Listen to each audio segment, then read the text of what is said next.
जय सिया राम प्यारे बच्चों। एक बार फिर से आप लोगों का स्वागत है आपकी अपनी फैमिली और मेरे दिल में सिया राम ई लर्निंग में। ठीक है, तो आज हम लोग उसी जनजाति के बारे में पढ़ रहे थे, भारत की जनजातियों के बारे में। तो 4-5 जनजातियों के बारे में हमने बात की है। तो आज हम अगले जनजाति, जो कि भारत की एक प्रमुख जनजाति मानी जाती है, जिसका नाम है भील। क्या नाम है? भील। तो आज हम भील जनजाति के बारे में थोड़ा-सा जानने का प्रयास करेंगे कि भारत में यह किस-किस स्थान पर पाई जाती है और इनकी क्या विशेषताएँ हैं, इनके जीवन यापन करने का तरीका कैसा है या अपना ये जीवन निर्वाह कैसे करते हैं। तो सबसे पहले हम इस जनजाति के निवास क्षेत्र के बारे में बात करेंगे कि आखिर ये जनजाति मुख्य रूप से भारत में पाई कहाँ-कहाँ जाती है। ठीक है? तो अगर हम निवास क्षेत्र की बात करें तो भील जनजाति प्रमुखतः या मुख्य रूप से राजस्थान, गुजरात, महाराष्ट्र, मध्य प्रदेश तथा दक्षिणी पश्चिमी उत्तर प्रदेश में पाए जाते हैं। तो अर्थात आप देखेंगे तो ये जो जनजातियां हैं मुख्य रूप से आप कह सकते हैं भारत के पश्चिम और उत्तरी क्षेत्र में पश्चिम और उत्तरी क्षेत्र जो पड़ता है वहीं पर मुख्य रूप से भील जनजाति पाई जाती है, जिसमें से आप जानते हैं कुछ राज्य के नाम लिखे गए हैं: राजस्थान, गुजरात, महाराष्ट्र, मध्य प्रदेश और उसके बाद उत्तर प्रदेश का क्षेत्र या उत्तर प्रदेश का दक्षिणी पश्चिमी क्षेत्र, यानी कि जो गुजरात और क्या बोलते हैं कि राजस्थान के पास की तरफ लगा हुआ है। ठीक है, तो इन राज्यों के अपेक्षाकृत जंगली एवं दुर्गम क्षेत्रों में इनकी संख्या सबसे अधिक मिलती है। अर्थात वहाँ पर इनकी संख्या अधिक है जहाँ पर जंगल अधिक है। अर्थात ये उन क्षेत्रों में निवास करते हैं जहाँ पर साधारण मानव का पहुँच थोड़ा कम है। ठीक है, तो आगे बढ़ते हैं। तो इनके प्रमुख निवास क्षेत्रों का नाम जो है वो कुछ स्थान है, जैसे भीलवाड़ा जो कि राजस्थान में पड़ता है, भीलपुर, भीलगांव, भीलना, बिलसी, भोपाल, बिलास, बांसवाड़ा, बरन, बीना, बड़ी छपरी एवं इंदौर है। इंदौर का नाम तो आप लोग जानते ही होंगे। ठीक है, तो ये कुछ प्रमुख स्थान है जहाँ पर भील जनजाति निवास करती है। अब ये भील शब्द यानी कि इनको भील जनजाति या भील के नाम से क्यों बुलाया जाता है, तो इसके लिए अलग-अलग विद्वानों ने अलग-अलग मत दिए हैं। तो एक मान्यता के अनुसार भील शब्द का अर्थ है तमिल भाषी में बिल्लवर होता है। क्या होता है? बिल्लवर है, और जिसका अर्थ होता है धनुर्धारी या वूमैन। धनुर्धारी, धनुर्धारी मतलब तीर कमान चलाने वाले ना। धनुष बाण धनुर्धारी आप लोग जानते होंगे भाई, अलग-अलग धनुर्धारियों के बारे में आप लोग पढ़ते रहते हैं ना, चाहे वो अर्जुन हो चाहे कर्ण हो। ठीक है, तो वूमैन होता है। कुछ विद्वानों का मानना है कि भील शब्द का आविर्भाव द्रविड़ भाषा के बिल शब्द से हुआ है, जिसका अर्थ होता है कमान। कमान भी किससे संबंधित है? धनुष से ही संबंधित है या धनुष बाण से ही संबंधित है। ये लोग सदैव अपने पास तीर कमान रखते हैं, इसीलिए इनको इन शब्दों के नाम से, तीर कमान रखने के नाम से, धनुर्धारी होने की वजह से, इसलिए इनका नाम भील पड़ा या इनको भील नाम से बुलाया जाता है। धनुर्विद्या में यह जाति सदा से ही बहुत कुशल रही है। इस जाति के पुरुष ही नहीं बल्कि स्त्रियां भी धनुर्विद्या में बहुत ही कुशल होती हैं, यानी कि पुरुष के साथ साथ स्त्रियां भी धनुर्विद्या रखती हैं, वो भी तीर कमान चलाने में माहिर होती हैं। भीलों का इतिहास अति प्राचीन है। इनका उल्लेख रामायण, महाभारत आदि ग्रंथों में भी मिलता है। रामायण में सबरी और निषाद तथा महाभारत में एकलव्य एवं घटोत्कच, ये ऐसा माना जाता है कि ये लोग भी भील जाति के हैं। एकलव्य के बारे में आप लोगों ने जाना पढ़ा ही है कि कितना बड़ा धनुर्धारी था। तो भाई क्योंकि उन्हीं के जाति से था, एकलव्य को भी भील जनजाति का ही माना जाता है। उसके बाद भील के साथ साथ घटोत्कच जो थे वो भी भील जनजाति के माने जाते हैं। घटोत्कच जो भीम के लड़के थे, किसके थे? भीम। अब भीम तो भील जाति, भीम तो भील कह सकते हैं कि भीम जाति के थे नहीं, लेकिन भीम की जिससे शादी हुई थी वो कह सकते हैं कि आप कह सकते हैं कि भील जनजाति की थी। ठीक है, तो रामायण में भी सबरी का नाम आप लोगों ने सुना होगा, जिन्होंने राम जी को बैर खिलाया था ना, तो सबरी भी भील जनजाति की मानी जाती है। इस तरीके से आप कह सकते हैं कि जो भील जनजाति है ये काफ़ी प्राचीन है। अर्थात आप यहाँ से यह समझ सकते हैं कि भील जनजाति सबसे प्राचीनतम जनजाति है और भील जनजाति संथाल के बाद भारत में पाई जाने वाली दूसरे सबसे बड़ी जनजाति के नाम से भी यह जनजाति जानी जाती है।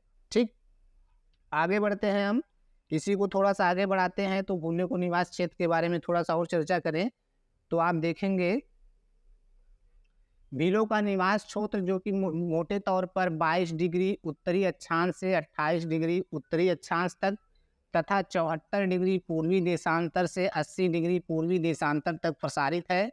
सामान्यतः उबड़ खाबड़ पठारी और पर्वतीय क्षेत्र है, यानी कि राजस्थान और गुजरात में पाए जाने वाले जो उबड़ खाबड़ क्षेत्र होते हैं उन्हीं वहीं उसी स्थान पर आप कह सकते हैं मुख्य रूप से भील निवास करते हैं। यह क्षेत्र सागर तल से लगभग 8000 से 1000 मीटर ऊंचा है। पहाड़ी क्षेत्रों के बीच में छोटी छोटी सक्रिय उपजाऊ नदी घाटियां भी पाई जाती हैं। उसमें से प्रमुख नदी कौन कौन सी है? माही, ताप्ती, नर्मदा इस क्षेत्र की प्रमुख नदियां हैं जिसमें वर्षा काल में क्या आ जाती हैं? बाढ़ें आ जाती हैं। बाढ़ का नाम आप लोग सुने हैं। ये छोटी छोटी नदियां हैं तो बारिश के समय में यहाँ पर बाढ़ भी आ जाती है। इन नदियों के मार्ग में अनेकों गहरे खड्डे भी पाए जाते हैं या खड्डे भी पाए जाते हैं, जिसके कारण से यहाँ की ज़मीन जो है वो काफ़ी उबड़ खाबड़ है। ग्रीष्म काल में तापमान 30 डिग्री से 40 डिग्री तक रहता है, अर्थात गर्मियों के दिनों में टेम्परेचर काफ़ी अधिक रहता है तथा शीतकाल में तापमान 10 डिग्री से 20 डिग्री के आसपास रहता है। अगर हम वार्षिक वर्षा की बात करें तो औसतन 50 सेंटीमीटर से 150 सेंटीमीटर के बीच यहाँ पर वार्षिक वर्षा होती है, जिसका अधिकांश भाग ग्रीष्मकालीन मानसून से प्राप्त होता है। ठीक, ग्रीष्मकालीन मानसून के बारे में आप लोगों ने पिछले साल पढ़ा है, तो ग्रीष्मकालीन मानसून और शीतकालीन मानसून सभी के बारे में बात हुई है। तो ज़्यादातर जो यहाँ पर वर्षा प्राप्त होती है वो किस मानसून से प्राप्त होती है? ग्रीष्मकालीन मानसून से। और औसत वर्षा इस स्थान पर 50 सेंटीमीटर से 150 सेंटीमीटर के आसपास होती है, जिसके कारण से इस प्रदेश में सघन मानसूनी पतझड़ वन मिलते हैं, जिनमें मुख्य रूप से महुआ, आम, सागवान, बांस, टिमरू तथा पलाश के वृक्ष पाए जाते हैं। ये कुछ प्रमुख कह सकते हैं वनस्पतियां हैं या प्रमुख पेड़ पौधे हैं जो भील जनजाति जहाँ पर निवास करती है वहाँ पर पाई जाती है। वहाँ की क्लाइमेट कैसा उसके बारे में आपने इस पैराग्राफ में पढ़ा या फिर आप इस पैराग्राफ में पढ़ेंगे। ठीक, आगे बढ़ते हैं तो फिर थोड़ा सा और इनकी प्रजाति विशेषताओं के बारे में चर्चा करते हैं कि ठीक है भाई, ये निवास तो करते हैं अलग अलग स्थान पर, मुख्य रूप से राजस्थान, गुजरात और महाराष्ट्र और उत्तर प्रदेश में। उसके बाद ये लोग देखने में कैसे होते हैं या इनकी प्रजाति विशेषताएं या इनकी शारीरिक बनावट कैसी है, इसके बारे में भी थोड़ा सा बात कर लेते हैं कि इनकी प्रजाति विशेषता कैसी है। तो सबसे पहले भीलों का जो कद होता है छोटा और रंग कैसा होता है? सांवला। अर्थात ये बहुत लंबे नहीं होते हैं, छोटे कद के होते हैं, नाटे कद के होते हैं। और रंग इनका कैसा होता है? सांवला होता है। बहुत गोरे भी नहीं होते हैं, बहुत काले भी नहीं होते हैं। चेहरा थोड़ा सा चौड़ा होता है, नथुने बड़े होते हैं, नाक चपटी होती है और बड़ी होती है, आंखें थोड़ा सा भूरी होती हैं, कत्थई टाइप की, बाल एकदम काले काले एवं घुंघराले होते हैं तथा शरीर सुगठित होता है। और अगर यह माना जाता है कि ये जो भील जनजाति है, अगर मानव प्रजाति की बात करें तो अलग अलग विद्वानों में काफ़ी मतभेद पाया जाता है और अलग अलग विद्वान अलग अलग प्रजाति से कह सकते हैं कि अलग अलग प्रजाति के भीलों को मानते हैं। भील जाति कई उपजातियों में बटी हुई है, जिसमें से मुख्य रूप से नाहाल, पंगी, मोची, पटवारी, खोतिल, कोतवाल, दागची, नौकरा, निरच्छी, करीट, बरिया, पूर्वी, पुवेरा, उलवी, उसाव एवं गुर्दा उनकी मुख्य उपजातियां हैं। अर्थात आप ये भी कह सकते हैं कि जैसे हमारे यहाँ समाज में विभिन्न प्रकार की जातियाँ और उपजातियाँ विद्यमान है, उसी तरीके से भीलों की सामाजिक व्यवस्था में भी अनेक उपजातियाँ निवास करती हैं। तो भील की ये कुछ प्रमुख उपजातियाँ हैं, ज़्यादा आप ये नहीं कि आपको सब रटना ही है, 2-4 याद रखेंगे उतना बहुत है। ठीक है, नेक्स्ट अगर आगे बढ़ते हैं हम लोग, तो आगे हम लोग देखते हैं कि इनके जीवन यापन करने का तरीका कैसा है या ढंग कैसा है, ये अपना जीवन यापन किस तरीके से करते हैं या इनका जीवन किन चीज़ों पर मुख्य रूप से आधारित है, यानी ये क्या खाते पीते हैं, भोजन के बारे में भी आगे बात होगी। ठीक है, तो जीवन यापन के ढंग की बात करें तो प्रारंभ में भील आखेट एवं वनों की उपजों पर जीवन निर्वाह करते थे, परंतु अब ये लोग अधिकतर अस्थायी कृषि करने लगे हैं। मतलब प्राचीन समय में या प्रारंभ में भील का जीवन भी आखेटक जैसा ही था। वो भी एक जगह से दूसरे जगह विचरण या भ्रमण करते थे और जंगलों से जो भी कंदमूल फल फूल मिलता था उसका सेवन करके ही अपना जीवन यापन करते थे। लेकिन धीरे धीरे आधुनिकता से जुड़ने के बाद ये लोग भी अस्थायी हो गए हैं और एक जगह पर निवास करके खेती या कृषि करके अपना जीवन यापन या अपना जीवन निर्वाह करते हैं। लेकिन एक फसली और दूसरी बात, क्योंकि भील जनजाति के पास या भील जनजाति जहाँ निवास करती है वहाँ पर सारी सुविधाएं उपलब्ध नहीं है, इसलिए जो इनकी खेती होती है वह वर्षा ऋतु पर ही आधारित होती है। अर्थात नेचर में यानी प्राकृतिक रूप से जो वर्षा प्राप्त होती है उसी पर आधारित होती है। सिंचाई के साधनों के अभाव में शुष्क ऋतु में फसलें नहीं, जब बारिश नहीं होती है तब फसल नहीं बो सकते हैं, तब वो लोग खेती भी नहीं कर सकते हैं। तो जब वर्षा होगी तभी फसल होगा, वर्षा नहीं होगी तो फसल नहीं होगा। इसलिए फिर ये लोग क्या करते हैं कि खेती के अलावा भी और दूसरे कार्यों को अलग अलग तरीके से या अलग अलग समय में करने का कार्य करते हैं। ये लोग मुख्य रूप से वर्षा ऋतु में ज्वार, बाजरा, मक्का तथा कोदो आदि मोटे अनाज उत्पादित करते हैं। कुछ लोग भेड़ बकरियों तथा मुर्गी का पालन भी करते हैं। जैसा कि भाई अब बारिश नहीं हुई तो क्या करेंगे, अब वहाँ पर अनाज नहीं हो पाया तो फिर पशुपालन के रूप में भी ये लोग थोड़ा बहुत कार्य करते हैं, और जिसमें से मुख्य रूप से ये भेड़ बकरियों को और मुर्गियों को पालते हैं। जो लोग अरावली विंध्याचल की पहाड़ियों और वन क्षेत्रों में रहते हैं वे मुख्यतः भेड़ बकरी पालते हैं तथा वनों से गोद, शहद, कंदमूल, फल फूल, जड़ी बूटियां तथा छाल आदि एकत्र करने का कार्य करते हैं। जैसे कि मैंने पहले बताया कि ये लोग शुरुआत से ऐसा करते आ रहे हैं, तो जो शुरू से करते आ रहे हैं उसको तो छोड़ेंगे नहीं। जब अस्थायी हो गए हैं तब भी ये लोग क्या करते हैं कि जब अगर पर्याप्त साधन नहीं प्राप्त हो पाता तो फिर ये लोग फिर से आखेट का काम करते हैं और जंगल में जाकर विभिन्न प्रकार के पदार्थों को इकट्ठा करते हैं और उसका अपने जीवन यापन में प्रयोग करते हैं। ठीक, और जो भी इनसे प्राप्त होता है इन वस्तुओं को बेचकर बदले में वस्त्र, आभूषण व अन्य आवश्यक वस्तुएं ये लोग प्राप्त करते हैं। ठीक, तो ये इनके जीवन यापन करने का तरीका हो गया, या इस तरीके से ये अपना जीवन यापन करते हैं। और अगर भोजन की बात करें तो आप लोग समझ ही गए होंगे कि भोजन ये मुख्य रूप से क्या खाते होंगे, क्योंकि जो उगाते हैं, जिसकी खेती करते हैं उसी को भोजन के रूप में इस्तेमाल भी करेंगे न, तो ज्वार, बाजरा और मक्का। ठीक, तो अगर हम लोग भोजन की बात करते हैं भील जनजाति की, तो भील लोगों का मुख्य भोजन इनके द्वारा उत्पादित की जाने वाली खाद्यान्न उपज ही है, जिसमें मक्का है, कोदो का चावल इनके भोजन का मुख्य अंग है। ये दाल और सब्जियों का भी उपयोग करते हैं। वनों से आखेट द्वारा प्राप्त जंगली जानवरों व पक्षियों का मांस तथा नदियों व तालाबों से पकड़ी गई मछलियां भी खाते हैं। ठीक, यदा कदा यानी कभी कभी ये दूध एवं दुग्ध पदार्थ का भी प्रयोग करते हैं जब मिल जाता है।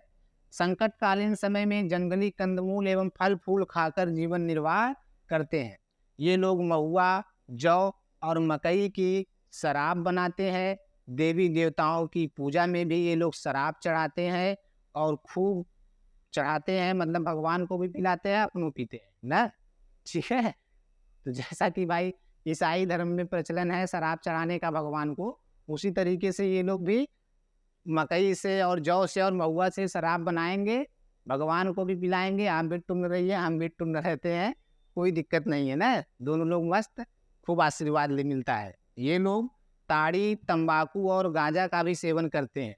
कहने का मतलब नशेड़ी होते हैं ना, हर प्रकार के नशा ये लोग करते हैं, शराब से लेकर, तंबाकू से लेकर, गांजा से लेकर ताड़ी तक सभी प्रकार का नशा ये लोग करते हैं। ठीक, आगे बढ़ते हैं। तो आगे अगर हम लोग देखते हैं तो इनके प्रमुख वस्त्र क्या हैं और स्त्रियों के लिए आभूषण क्या है, कौन कौन से वस्त्रों का और कौन कौन से आभूषण का ये लोग मुख्य रूप से प्रयोग करते हैं। जैसा कि आप लोग जीवन यापन करने के तरीके से समझ गए होंगे कि भील बहुत ही कह सकते हैं संपन्न जनजाति नहीं है, निर्धन जनजाति है और पिछड़ी हुई है। इसलिए इनके वस्त्र एवं आभूषण भी इनके वातावरण और सामाजिक व्यवस्था के अनुकूल ही है ना। भील पुरुष व स्त्रियों के पहनावे में बहुत अंतर पाया जाता है। भील पुरुष शरीर पर बहुत कम वस्त्र पहनते हैं। जंगलों में निवास करने वाले भील पुरुष प्रायः एक लंगोटी में ही अपना जीवन व्यतीत करते हैं या अपना जीवन व्यतीत कर देते हैं, बस एक लंगोटी पहन के। तो सब मिला जुला के बात यही है कि भील पुरुष जो होते हैं या भील समुदाय में जो पुरुष समुदाय है वो लोग ज़्यादा वस्त्रों का उपयोग नहीं करते हैं, ठीक। परंतु जो भील परिवार खेती करते हैं और बस्तियां बनाकर अस्थायी रूप से रहने लगे हैं वर्तमान समय में, वो मोटा सूती कपड़ा पहनते हैं। पुरुष धोती और कुर्ता पहनते हैं और सिर पर पगड़ी बांधते हैं। स्त्रियां लहंगा और चोली पहनती हैं तथा लहंगा और चोली के साथ ओढ़नी तो आवश्यक है ना, तो ओढ़नी भी ओढ़ती है। ठीक है, समझ गए बात को। आगे बढ़े, आभूषणों की भी बात कर लेते हैं कि स्त्रियां कौन कौन से आभूषण की पहनती हैं। भील स्त्रियों को आभूषणों का बड़ा शौक होता है। हाथ और पैर में चांदी के छल्ले, उंगलियों में पीतल की मुद्रिका मतलब अंगूठी, गले में चांदी की हंसुली तथा कानों में बालियां पहनती हैं। माथे पर चांदी का बोरला, हाथों में हाथी दांत की चूड़ियां पहनने का भी प्रचलन है। भील स्त्रियों में गोदना गुदवाने का भी खूब शौक होता है। भील पुरुष व बालक हाथों में लोहे या पीतल या चांदी के कड़े पहनते हैं, अर्थात स्त्रियों के साथ साथ पुरुष भी आभूषण ग्रहण करते हैं। ये लोग मुख्यतः हाथों में, जैसा कि वर्तमान समय में आप देख रहे हैं आजकल के जो आप लोग हैं कड़े तो आप लोग भी पहनने लगे हैं। जितना जो आभूषण स्त्रियों के लिए बना है वो लड़के पहन के टहल रहे हैं। पता नहीं कौन सा मजा आता है, समझ में नहीं आता है।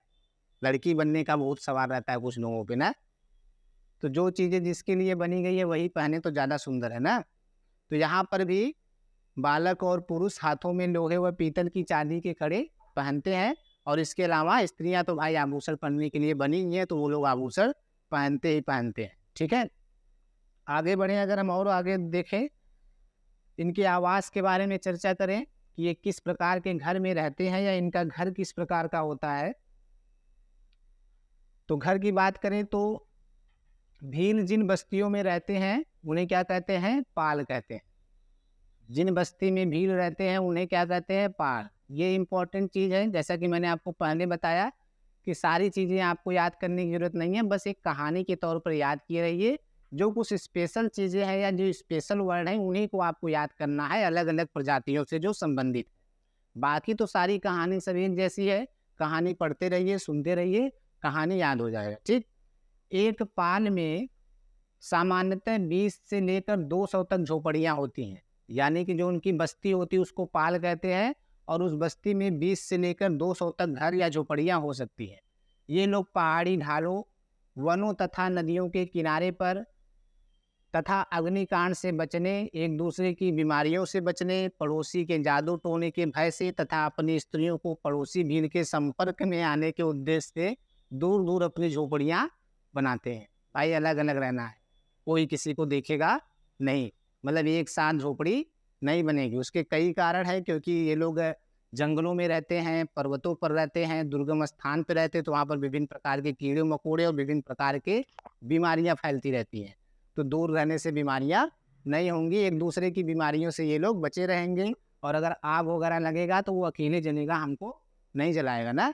इस तरीके से बचने के लिए सुरक्षा के दृष्टि से ये लोग अपने घर दूर दूर बनाते हैं। ठीक, भीलों के मकानों को कू कहा जाता है। क्या कहा जाता है, कू। ये भी याद रख लीजिएगा कि जो बस्ती होती है उसको पाल कहते हैं, और उस बस्ती में जो मकान होता है या जो झोपड़ियाँ होती हैं उसको कू कहते हैं। ये कू या मकान आयताकार के होते हैं। इनकी दीवारें लकड़ी, बांस तथा बेजोड़ पत्थरों की बनी होती हैं तथा छत घास फूस डालकर या खपरैल से बनाई जाती हैं। जो थोड़े भाई संपन्न परिवार हैं वो अपना छत खपरैल से बना लेंगे, नहीं तो घास फूस से ही कह सकते हैं उनके घरों का छत बना होता है। और दीवारों के लिए लकड़ी का या बांस का या पत्थरों का उपयोग ये लोग करते हैं अपने घर की दीवारों को बनाने के लिए। ठीक, और उसका नाम क्या है, स्पेशल नाम, कू। कू कू सब लोग भाई प्यार से भी बुलाते हैं, अब किसको बुलाते हैं, आप लोग बुलाते होंगे, जानते होंगे। आगे देखते हैं उपकरण, इंस्ट्रूमेंट, कौन कौन से उपकरण प्रयोग करते हैं ये लोग। अब भैया उपकरण तो करेंगे, खेती कर रहे हैं तो खेती के लिए उपकरण चाहिए। तो कृषि के लिए आप कह सकते हैं कि भील कृषि करने के लिए लकड़ी के हल, कुदाल, फावड़ा, खुरपी व हसिया का प्रयोग करते हैं। लकड़ी काटने के लिए कुल्हाड़ी का प्रयोग करते हैं। जंगली जानवरों का शिकार करने के लिए धनुष बाण तथा मछली पकड़ने के लिए जाल का प्रयोग करते हैं।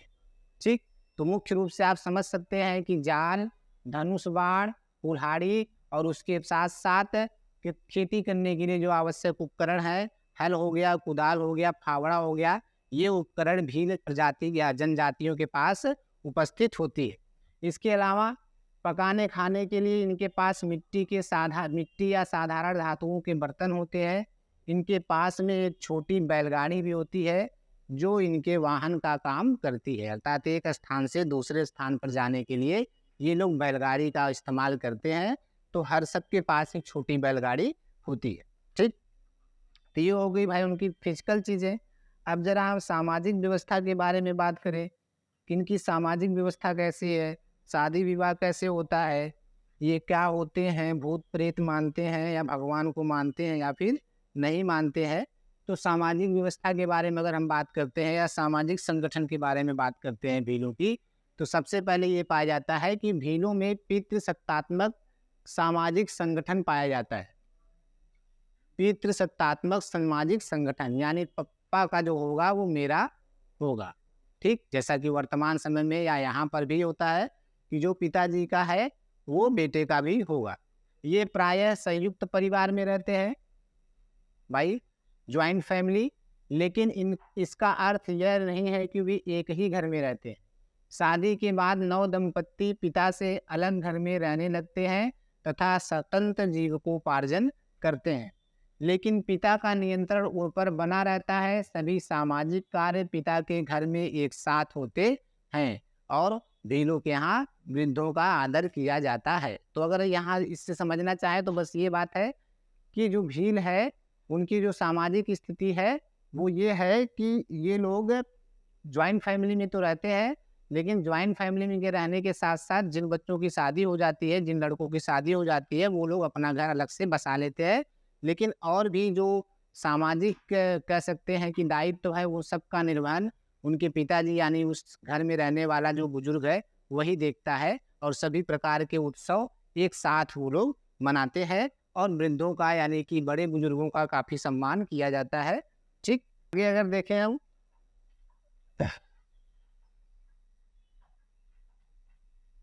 ठीक, तो एक अच्छी चीज़ है कि भाई इनके यहाँ विवाह जो होता है वो युवावस्था में किया जाता है। बाल विवाह का जैसी कोई चीज़ नहीं है, जो कि बुरी चीज़ है ना, जिसको कुप्रथा के नाम से भी जानते हैं। तो यहाँ पर लिखा है कि इनके यहाँ बाल विवाह की कुप्रथा नहीं है।